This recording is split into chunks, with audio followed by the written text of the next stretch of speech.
Good afternoon, viewers, and welcome to your Retirement Advisor. I'm your host and presenter, Justin Kangwa.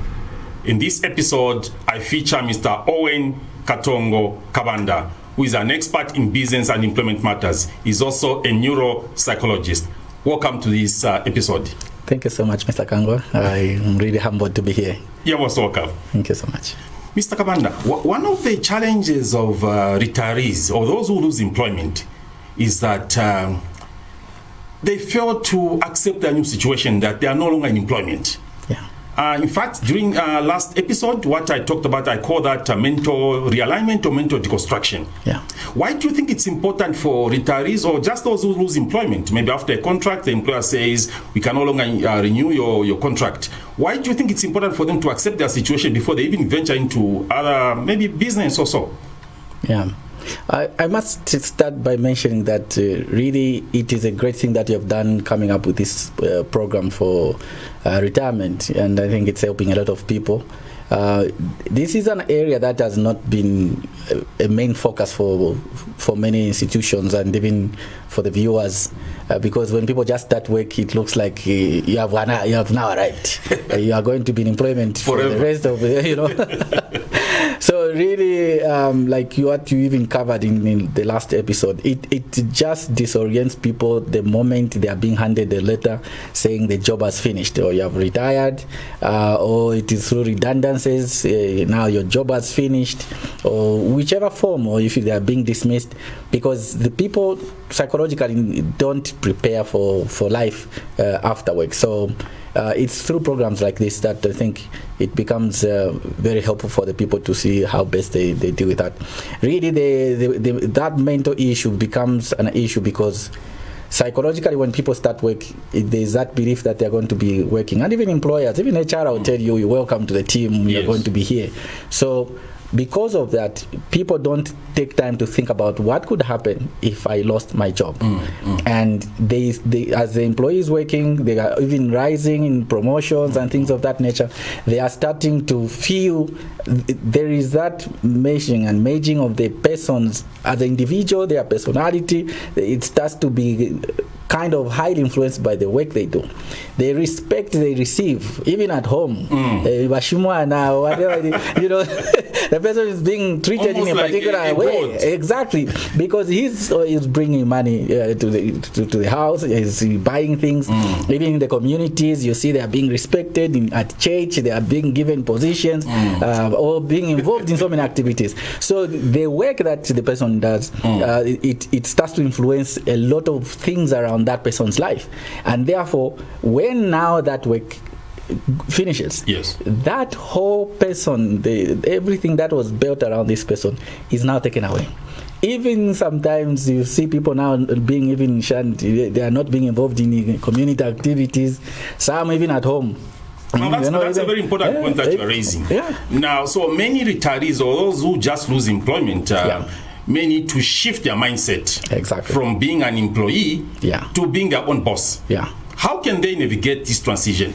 That part, Mr. Kangwa, is actually not the easiest, because the person could have spent a lot of time. He could have worked for 30 years. You have been an employee. And what the employment does, I know there are things that sometimes we are told we shouldn't be discussing that. But in fact, what employment does, it puts you like in a box. So you go to school, you will be studying a particular subject. You do your university college and you finish, you start work. If you're an accountant, you're an accountant. You're an HR, you're an HR. You're ICT, you're ICT. So they are not allowing you to understand the way the full business operates. Remember, business has got different aspects to it. There is a financial management side where you have to understand how money is managed, what is coming in, how you spend it. There's a human resource side to the business, how you manage the employees to get the best out of them. There is the operational side. How do you bring in things? What are operations and systems have you put in place to make sure that your business is running? There's a marketing side of things. Do you understand how you go about marketing the businesses, the products you have, and the legal aspect of the business? So when you have been working as an employee, you never understood these things. You could be a manager or a director. You're right. You have not been given an opportunity to understand all the areas of the business. So when you now go out there and you want to start a business, believe you me, that becomes a huge challenge because you have not been exposed to the other areas of business, and therefore to manage a business even as you started, that one becomes a challenge. Secondly, we have not been also brought up in a culture where there is entrepreneurship and business is being appreciated, where we can learn even in school or even just in the surrounding areas. So you find that you have not also been exposed to the skills and knowledge that are required for you to start and also to run a proper business. So these are the biggest challenges that retirees and all those who lose jobs through various ways, that they will have a challenge even to start a business. And that's why you find that even when they have a lump sum, they have been given the pension or the gratuity, yes. You get the money because you have the money, and that's when ideas are coming. You think you can now invest in anything. Oh, let's buy buses because I think it is working. Or let's buy a plot. You have not even thought about how much will be needed to complete the house. You start whatever business you start because you have the money, but you have not been given the opportunity to have the necessary skills and knowledge to run those businesses. So just to emphasize, what are the key psychological and mindset adjustments that employees need to make when they lose employment or when they retire? Really, the starting point is the aspect of psychologically finding yourself. I would simplify it that way. Finding yourself now, because the self that you had was highly influenced by the job you are doing. You are director of finance, you are director this, you are manager this, you are engineer this. So there was that aspect of the self that you had at that time. Even the way you are dressed, you want to be called Mr. This because you are that. So now when you lose a job, there's a lot of things that are going to change. So you need to find this new self. Look at it as a new opportunity to discover yourself. You need to come to terms with that realization. Secondly, there is need for you to now think through the changes that you have to do. And remember, there is what we call cognitive dissonance. There is the ideal and there's a reality.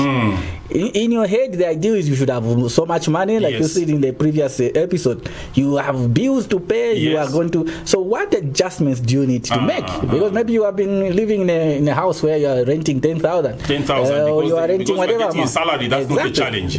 There was maybe fuel being paid. There was this benefit. Or even if you are at a lower level where you are just getting a 3,000 whatever. There was a certain lifestyle that was coming with that salary. So what then needs to be done is there has to be now this adjustment of lifestyle. This requires you interrogating yourself as a person who has lost a job. You have to now discuss with your spouse if you are married, be it husband or wife, the children or whoever is around you, so that even the expectations, you might be eating 4-5 meals in a day.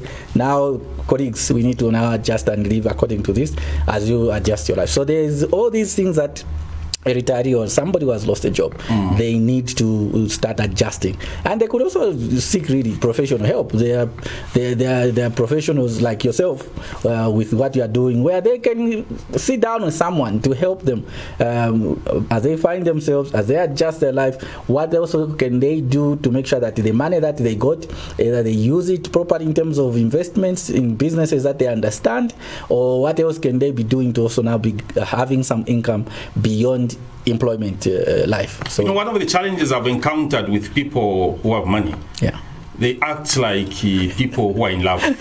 They are not easy to advise. No. And because now I'm sure you are aware that it's law that somebody retires must be paid their benefits almost immediately. And then those whose contracts are not renewed, they also get gratuity. What are some of the strategies that such people could employ in handling these funds? Really, like you have said, somebody who has money, it is it's very difficult to advise them. But the key issue is really, it is also said that a lot of ideas that come when you actually have the money, you need to be very careful and interrogate those ideas, business ideas. Because sometimes when you have so much money on you, and remember, you might have been living a life where you are getting a 5,000 or 7,000, all of a sudden you have 200,000 in terms of benefits. Now that money looks like it's huge. It's huge. It can't run out. It can't run out. You know, so you start now. This is why you find people have gone to hotels. They are bad. They have gone for holiday. But what really needs to be emphasized is the fact that the person needs to now sit down and look at that money as their last money. Because there's no other money coming, especially if you're not going to enter into any venture that starts to bring the money. So they have to sit down, look at their budgets. What are they? Like we said, adjust your lifestyle where you need to, and have some budget which is consistent. Then the money that also you have, what are you going to invest in? What businesses can you now start? So now this is where it is important for you to understand yourself. What are your strengths, your abilities? What time do you have? What do you understand that business which you have to start? You can also talk to people that can also help you to understand how to start and run a business, because it becomes important. You could also, depending on your risk appetite, if you can take bigger risks and start certain businesses, or you can think of these things of treasury bond, the bonds and all these things.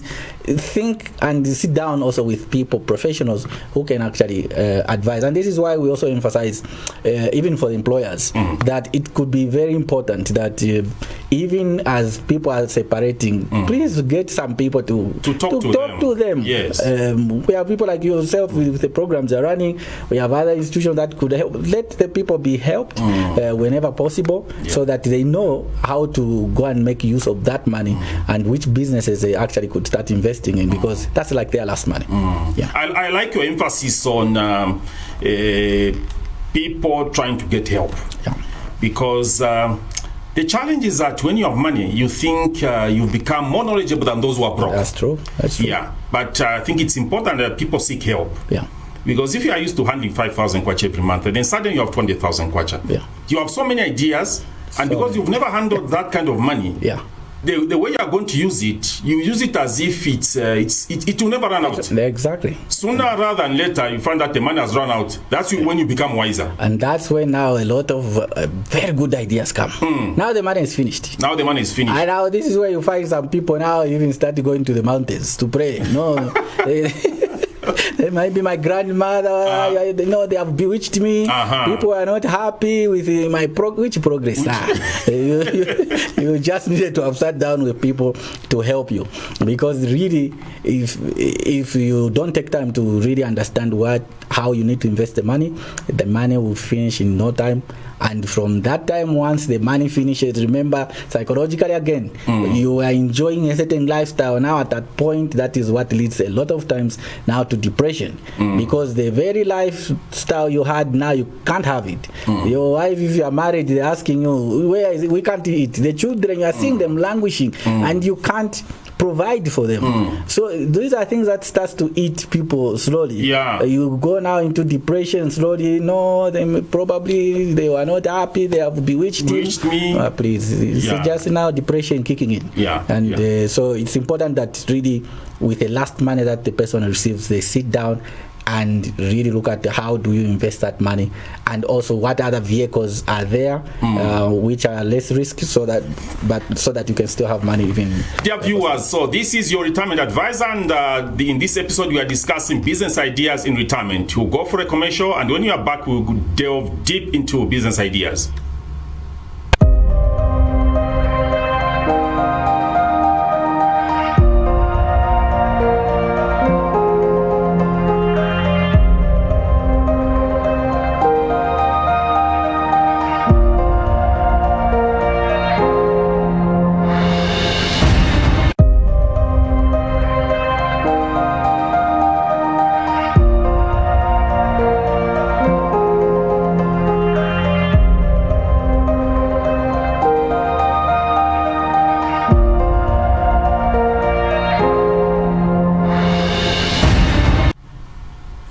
Welcome back. This is your retirement advisor discussing business ideas in retirement, and with me in the studio is Mr. Owen Katongo Kabanda, an expert in business and employment matters. He's also a psychologist.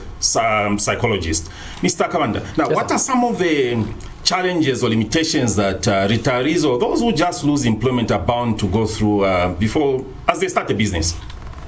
Yeah, really, it's a matter of some of the things we talked about. That number one, you have not been raised in a culture where we have understood businesses. Remember, for a long time, it's now that actually entrepreneurship, for instance, is being emphasized. At some point, for instance, in the past, for someone who does business, they are seen to be failures. Oh yeah.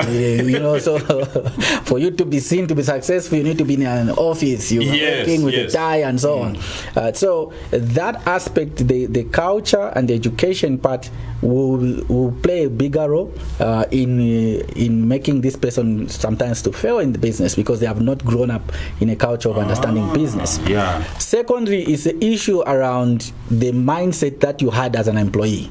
An employee is a person who usually is in a state where they don't take so many risks. So you wake up, you go to work, you have your salary, so there's no much risk, which is very different from business. Yeah, because somebody else is paying your salary. Exactly. You work, whether it drains, whether the salary. Yes. Now, when you are going to start a business, it will be now you to worry about that business and the people that are going to work with you. So if you have not also taken time to understand how businesses run and the risks that come with businesses, it also becomes a challenge. The other ideas we said, it is the challenge and the limitation around you starting a business in an area which you have no idea about, or you don't understand well. You find that you will spend, you invest, but then the money goes down the drain. And so what's your advice to those people who might be so passionate about something that they don't understand? What should they take into account before venturing into such new areas? I think if you're passionate about something, having passion for something is actually very good. That we have to emphasize. But you have to see how that translates to money. That is what is critical. And then on that also, our emphasis is that there should be some level of seeking knowledge and skills for that which you are passionate about. You need to go to people who have done it before. There isn't much that you find, for instance, here in Zambia, that somebody else has not done. Even if they failed, this we have to emphasize. Even if you go to someone who did something and they failed, you learn lessons from there. There's something that they know that you don't know. You don't know. Yeah. So, because this mindset I was talking about, coming from the office space especially, we sometimes we become closed up and we think we know it all. But in the areas of business, you need to be humble enough and ask the people who have been doing those things. Okay, how do you read up on also there are a lot of literature on the internet, videos, audios. You can also go to professionals to help you. There are consultants or advisors who can walk you through or just point you in a particular direction, so that when you are starting something, at least you have some good understanding. Yes, we know that from pure entrepreneurship, an entrepreneur doesn't care about business plan, they just start. Now, those are entrepreneurs who inside them something is burning. Yes. You are coming from the office. You are not. You have no idea. So the entrepreneur, a pure entrepreneur, has the stomach to manage failures and challenges. Absorption. But for you who's coming from the office, you are not drilled for that. So you need to have some understanding, so that even when you are saying, I'm putting a 10,000 in this business, you have now reached a level where you can do your projections. You can see, okay, this 10,000 I'm putting in here, it will be making me an additional 5,000 every month or whatever it is. So get help. Get the assistance that you need, especially for things that you haven't. Even if it is farming you're going into, go and find out how does this work as a business. It's not just growing maize in the backyard, but now as a business. As a business. Now, once a retiree starts a business, how can he or she ensure that the business actually starts and grows successfully? Yeah, a lot of businesses, they start and within 2-3 years down. So that is the aspect that is very critical. Like we've said, once you've sat down, and there are so many business ideas that you can think of, depending again on your passion, your abilities, as well as the things that you think could give you more money. Once you have decided which direction to go, start now being in a space where you can monitor that business. The other thing that kills a lot of businesses for former employees is the aspect that they still carry on the employee mindset. You are doing farming, for instance. You say, okay, from the money you got, you set up a farm. But because you are still thinking like you are an employee, the workers have come, you are still taking tea at home. Instead of being there, monitoring what they are doing. Yes. We have seen it even, I grew up in the village. Some people, they retire, they come with the money. Now in the village, you see, you buy so much fertilizer, you are doing farming. The people are working in the farm. They say, boss doesn't come here. So they will just work on the front part where they know you stand and say, good job.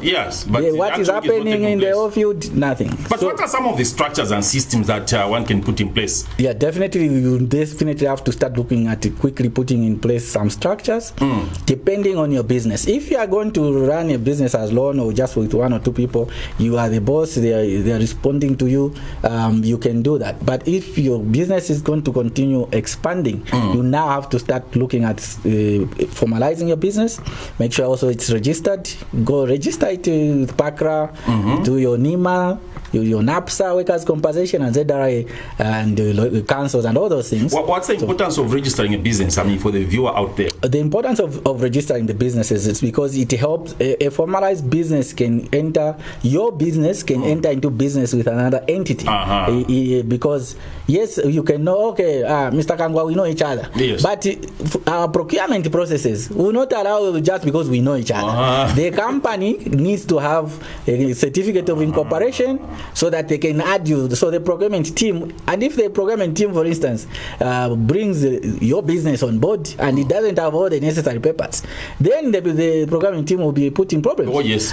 Unless it's maybe another smaller business and things like that. So especially if you are going to have your business as a retiree starts to grow, you need to formalize it so that you can enter into bigger businesses. You can go to private companies, you can go to government.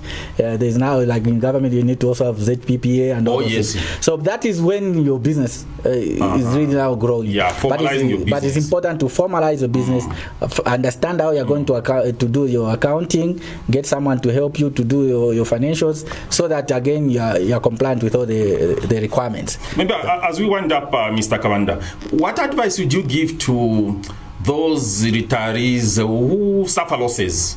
Money goes under, and you know that this is the last income. What do they do? That one is really a very, very tragic situation. And that's why, like, for employees, we usually say, start trying out business ideas when you're still working. Because if something happens, at least you still have your salary. But if for the retirees, if that happens, it becomes a very difficult thing. That's why what we're emphasizing is start to invest in businesses that you know you can manage and you can monitor and you grow with it. But if it ever happens that still, because business happens, you make a loss, you have to understand what are you learning from that loss. What also risks, and when we're talking about even formalizing a business, you have to start looking at even how you start working around the risk measurements, how do you minimize the risk. But if it ever happens that the losses actually happen, it can be devastating and it can be leading to even depression.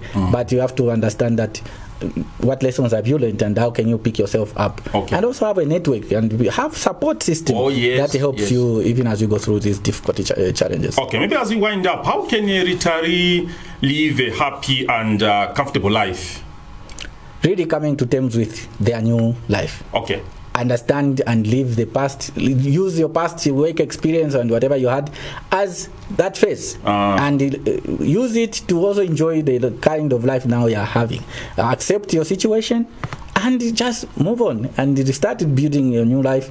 Do your businesses, do other things. You may pursue your anything that you wanted to do those days. Spend time with family and your loved ones. You've got the time. You have the time, and just enjoy your retirement. So in closing, under 30 seconds, what advice can you give? My advice is, if you're in retirement, again, don't despair. Sit down and really find a way that you make the best out of this retirement or the post-employment life that now you have, and then just contribute to the well-being of yourself, the family, and the nation at large. This has been your retirement advisor, and we've been discussing business ideas in retirement. My host in this episode has been Mr. Owen Katongo Kabanda, an expert in business and employment matters, who is also a neuropsychologist. Thank you so much for making an appearance on this show. Thank you so much, Mr. Kangwa. I greatly appreciate it. So until next week at the same time for another exciting episode, it's bye-bye for now.